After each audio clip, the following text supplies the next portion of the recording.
After importing the mesh and animations, now we're going to copy the character blueprint that we created for the archer and make this the mutant one. So we're going to right click, duplicate. We're going to call this AI for now. Now to move it, we're going to click right here on the left for the viewfinder for all the folders at once. And now we can take the AI that we just duplicated, character blueprint, and drag and drop this in the folder. It's going to ask you what you want to do. We're going to say move here.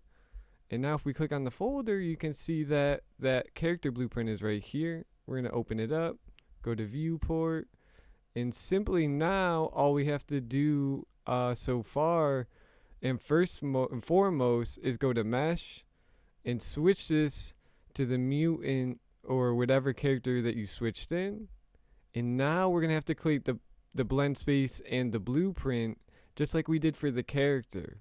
And it's going to be a little bit different, so hang in there.